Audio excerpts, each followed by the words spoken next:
புவனா, கடைக்கு போயிட்டுருக்கியா? ஆமாம்மா. டீ போடலான்னு பால் வாங்கி வச்சிருந்தேன். பால் கெட்டு போயிடுச்சு.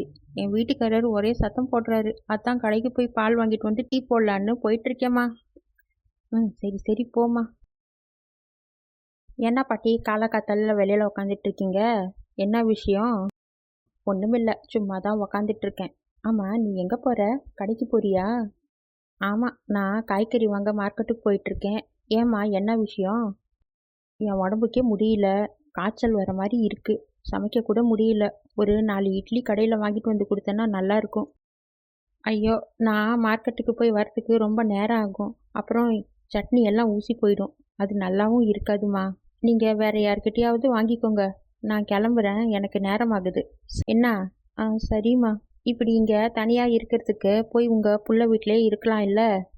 எனக்கு அந்த அப்பார்ட்மெண்ட்ல எல்லாம் போய் இருக்க சுத்தமாக பிடிக்கல. எனக்கு இங்கே காத்தோட்டமா நம்ம கிராமத்தில் இருக்கிற வாழ்க்கை தான் எனக்கு ரொம்ப பிடிச்சிருக்கு. அந்த டவுன் பக்கம் போய் அந்த அப்பார்ட்மெண்ட்டில் இருக்கிறதெல்லாம் எனக்கு கொஞ்சம் கூட பிடிக்கலம்மா. அதான் நான் அங்கே போகிறதில்ல. எப்போவாவது போவேன், 2 நாள் இருந்துட்டு வந்துடுவேன், அவ்வளோதான். எனக்கு இங்கே தான் ரொம்ப பிடிச்சிருக்கு. சரி, அது உங்கள் தலையெழுத்து, அதுக்கு என்ன பண்ணணும்? சரி, நான் போயிட்டு வரேன். அதையே பேசுகிறாள் தவிர ஏதாச்சும் ஒரு வேலை சொன்னால் செய்கிறாளா? எனக்கு வேற பசி உசுறு போகுது. உடம்புல கொஞ்சம் கூட தெம்பில்ல. எந்திரிச்சு போய் கடையில் 4 இட்லி வாங்கிட்டு வரலான்னா கூட முடியல. இப்போ என்னதான் பண்றது? அட என்ன, தேவி வந்துட்டு இருக்கா. இவகிட்ட சொன்னா கூட இவளும் இப்படிதான் ஏதாவது சொல்லுவா. பேசாம கொஞ்ச நேரம் அப்படியே உக்காந்துட்டு இருக்கலாம். என்னம்மா, காலையில டிஃபன் எல்லாம் பண்ணியாச்சா? ஜாலியா வந்து திண்ணை மேல உக்காந்துட்டு இருக்கீங்க?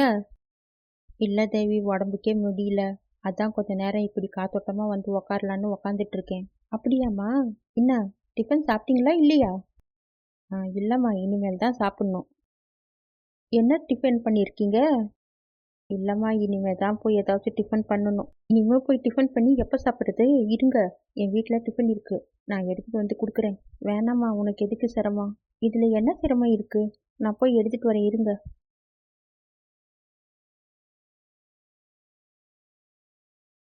இந்தாங்கம்மா, சாப்பிடுங்க. சாப்பிட்டுட்டு போய் மாத்திரை போட்டுட்டு தூங்குங்க. சரிம்மா. இனி இது காவேரி அம்மாவை வெளியே காணோம். எங்கே போயிட்டாங்க? ஒருவேளை காய்ச்சலா இருக்குமா? சரி, போய் எதுக்கு உள்ள பார்க்குறேன்.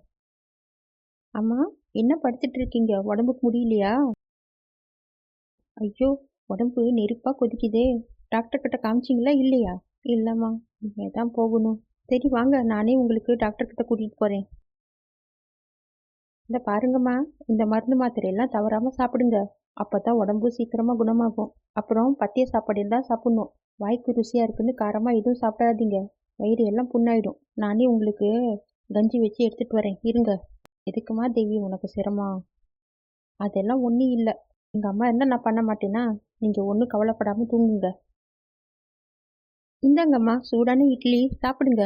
கடலை சட்னி காரமே போடாமல் பண்ணியிருக்கேன். உங்களுக்கு ரொம்ப நல்லா இருக்கும். உங்களுக்கு வாய்க்கு ரொம்ப ருசியாக இருக்கும். இந்தாங்க சாப்பிடுங்க. அந்த அம்மாவுக்கு காய்ச்சல் வந்து 10 நாள் ஆகுது, இன்னும் குணமே ஆகலை. நீ எதுக்கு அவங்க வீட்டு பக்கம் போயிட்டு இருக்க? அவங்களுக்கு போய் டிஃபன் எல்லாம் கொடுக்குற போல இருக்கு. உனக்கு ஏதாச்சும் காய்ச்சல் ஒட்டிக்க போகுது. அவங்க மகனுக்கு ஃபோன் பண்ணி சொல்லி கூட மகனும் மருமகளை கூட வரல. நீ எதுக்கு போற? உனக்கு ஏதாச்சும் ஆயிடுச்சுன்னா நாளைக்கு உனக்கு யார் பார்த்துக்குவாங்க? அவங்க உடம்புக்கு முடியாம உதவி பண்றதுக்கு ஆளும் இல்லாம ரொம்ப கஷ்டப்பட்டுட்டு இருக்காங்க. அதை பார்த்துட்டு இருக்க சொல்றீங்களா? காய்ச்சல் என்ன ஒன்றும் வராது. அப்படி வந்தாலும் பரவாயில்ல. நீங்க ஒன்றும் கவலைப்படாதீங்க. நீங்க போய் உங்க வேலையை பாருங்க. நாளைக்கு நமக்கும் வயசாகும்.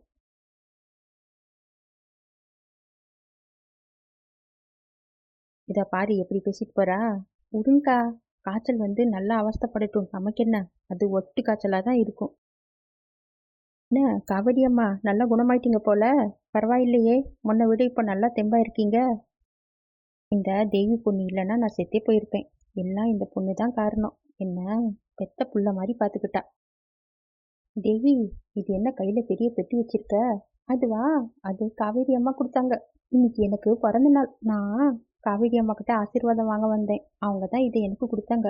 இதுல 2 தங்க கம்மலும் 2 தங்க வளையலும் செயினும் இருக்கு.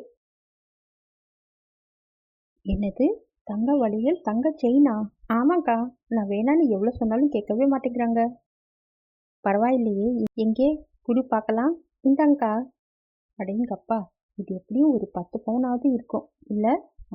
ஆமாம் ஆமாம் ஆமாம், இது ஒரு 10 பவுனாவது இருக்கும். இனிமே தேவி என்னோட பொண்ணு. என் பொண்ணை நான் நகையெல்லாம் போட்டு அழகு பார்க்க வேணாமா?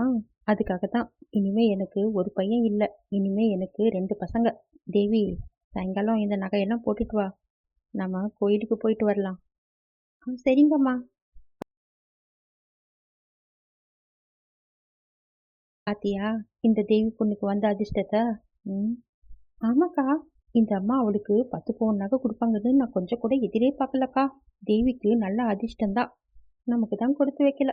ம், சரியா சொன்ன.